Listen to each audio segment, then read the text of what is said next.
नमस्कार, आप देख रहे हैं गार्डनिंग एस्थेटिक्स। मैं हूं अनीता दिनेश। गार्डनिंग एस्थेटिक्स में आज बात करेंगे सर्दियों में लगाए जाने वाले एक खूबसूरत फोलेज प्लांट की, क्योंकि ये एक ऐसा प्लांट होता है जो सर्दियों में अपनी मैक्सिमम ग्रोथ पे आ जाता है, तेजी से बढ़ता है और विंटर गार्डन में कलर ऐड करने के लिए इसका बहुतायत में इस्तेमाल किया जाता है।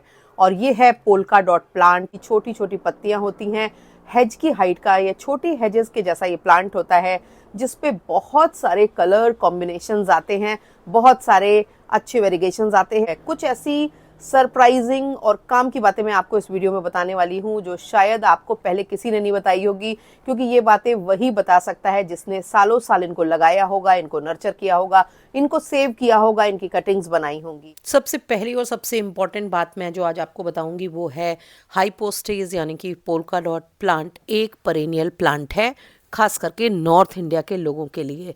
ये पूरे साल भर आराम से चलता है, पर क्योंकि ये विंटर्स में आपको इनके सीडलिंग्स मिलते हैं, फ्रेश कटिंग्स बनाए हुए प्लांट मिलते हैं, तो आप इनको समझ लेते हैं विंटर प्लांट।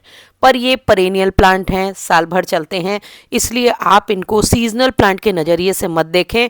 और जैसे ही आप इनको परमानेंट प्लांट के नज़रिए से देखने लगेंगे, आपकी इस प्रॉब्लम सॉल्व हो जाएंगी और आप इनको फिर पूरे साल संजो करके रखने लगेंगे।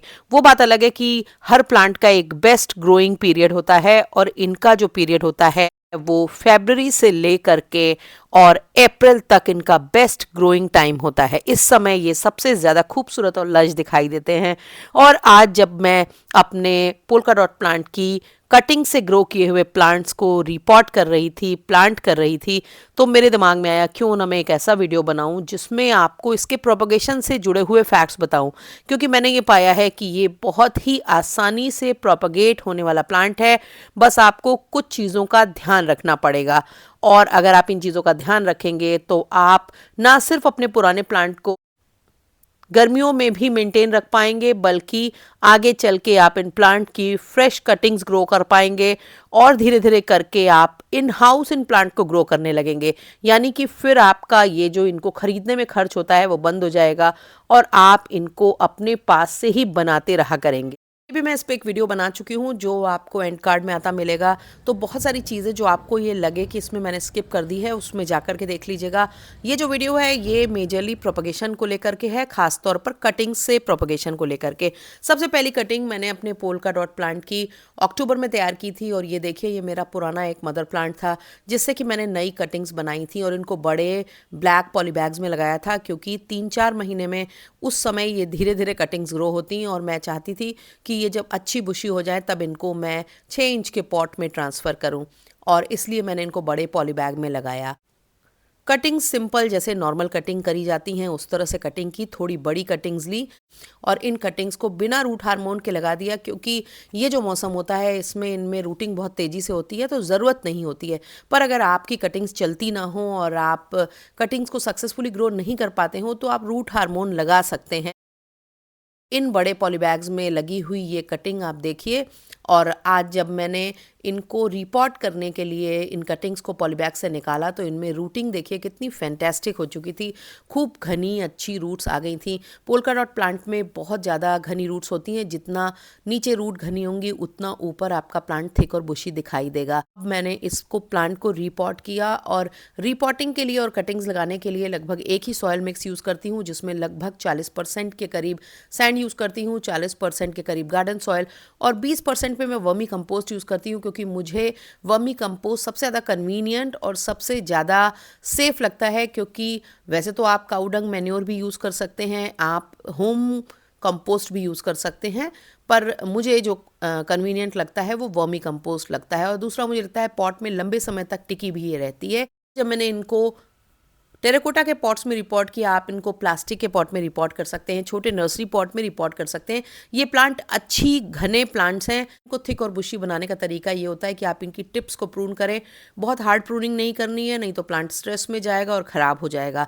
इस तरह के छोटे छोटे स्टेम्स को प्रून करते रहिए, और उनको भी कम से कम 2-2.5 इंच का प्रून कीजिए ताकि इनकी भी नई कटिंग आप इस तरह से लगा सकें। यहाँ पर मैंने सीडलिंग ट्रे को यूज़ किया है क्योंकि मेरे पास विंटर प्लांट्स की सीडलिंग ट्रेस पड़ी हुई थी। अगर आपके पास नहीं भी हो तो आप अपने बड़े पॉट में कहीं कोने पे खोज दें या फिर पॉलीबैग्स में लगा लें या छोटे नर्सरी पॉट्स में लगा लें, आप कहीं पर भी लगा सकते हैं और ये कटिंग ग्रो होंगी। और इस समय तो इनमें इतनी ज़्यादा फास्ट रूटिंग होगी। इस तरह से मैंने अभी जो मेरे पोल्का डॉट प्लांट लगाए हैं उनमें जो एक्स्ट्रा ग्रोथ हो रही थी निकाल करके और इनको मैंने कटिंग बना लिया, तो मेरे और भी नए प्लांट तैयार हो गए। अब ये जो प्लांट जब मैच्योर होंगे तो पीछे वाले प्लांट तैयार होते जाएंगे। पोल्का डॉट प्लांट में जो सबसे बड़ी इंटरेस्टिंग चीज़ होती है वो होती है सन एक्सपोजर। अगर विंटर्स में इनका सन एक्सपोजर अच्छा है तो इनकी जो पत्तियां हैं वो बहुत ज़्यादा कलरफुल हो जाएंगी। देखिए, एक ही प्लांट में जो पत्ती पेड़ों के पत्तियों के ओट में थी उसमें कितना ग्रीन कलर ज़्यादा है और कलर पिगमेंट्स कितने कम दिखाई दे रहे हैं, पर वही पत्ती जो धूप की तरफ मुंह करे हुए थी वो कितनी ज़्यादा पिंक है। तो अब आप ये समझ गए होंगे कि पोल्का डॉट प्लांट को रंगीन बनाने का जो सीक्रेट है वो सनलाइट में है। सर्दियों में अगर आप इनको भरपूर सनलाइट देंगे तो ये ज़्यादा खूबसूरत और कलरफुल बन जाएंगे।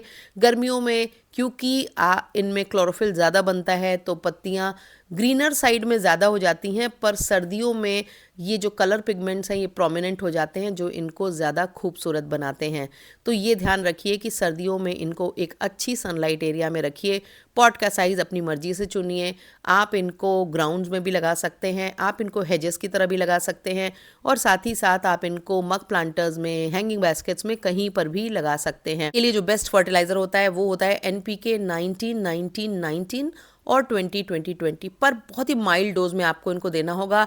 वो भी जैसे मैंने आज जब इनको रिपोर्ट किया है तो आज मैं इनको नहीं डालूंगी। आज मैंने इनमें अच्छा वर्मी कंपोस्ट डाला है।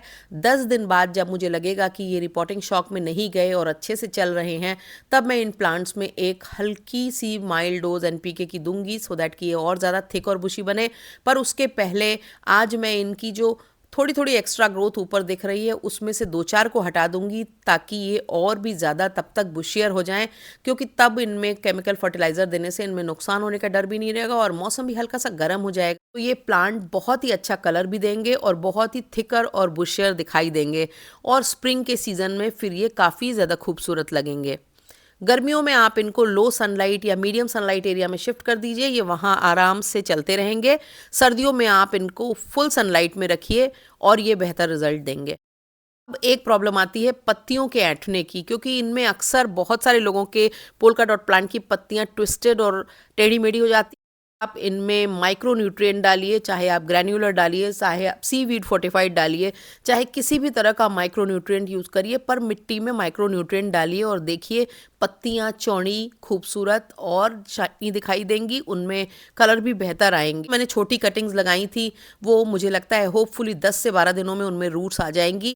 और आप ये देखिए पुराने प्लांट में अब जबकि मैंने स्टेम को उसमें से कटिंग्स निकाल ली थी तो नीचे से देखिए ये छोटी छोटी तब जो है वो पत्तियां निकली थी, आज वो इतनी बड़ी बड़ी हो गई हैं।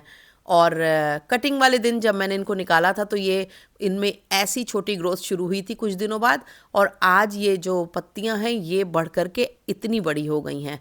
तो फ़ायदा ये है कि पुराना प्लांट भी बना रहा, उससे नए प्लांट भी बने और नए प्लांट से भी नई फर्दर कटिंग्स बन गई।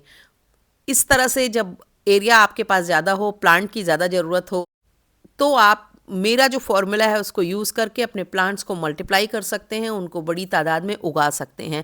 बस आपको हमेशा ये ध्यान रखना है कि इनके पॉट में वाटर लॉगिंग नहीं होनी चाहिए, पर इनको मॉइस्चर अच्छी तादाद में चाहिए, इसलिए आपको इनको रेगुलरली माइल्ड वाटरिंग करनी चाहिए। थॉरोली वाटरिंग अगर आप करेंगे तो पानी बहुत देर तक रुका रहेगा, पत्तियाँ पीली होने लगेंगी। तो जिनके पोल्का डॉट प्लांट की पत्तियाँ पीली होती हैं वो इस बात को नोटिस करें। पानी हर दूसरे तीसरे दिन डालिए, पर थोड़ा डालिए, एक संग बहुत ज़्यादा पानी इनको नुकसान करेगा। अगर अभी तक आपने मेरे चैनल को सब्सक्राइब नहीं किया है तो मेरी गुजारिश है कि मेरे चैनल को सब्सक्राइब करें, बेल आइकन ज़रूर पुश कर दीजिएगा ताकि गार्डनिंग से जुड़े हुए मैं जो भी अपडेट करती हूँ आप तक पहुँचे। मेरे वीडियोस पसंद आने पर उन्हें अपने गार्डनिंग लविंग फ्रेंड्स के संग शेयर कर सकते हैं और साथ ही साथ उन पे कमेंट करना और लाइक करना बिल्कुल भी मत भूला करिए, क्योंकि जब आप ऐसा करते हैं तो हमारे वीडियोस की रीच बढ़ती है, वो ज़्यादा लोगों तक पहुँचते हैं। Thank you very much.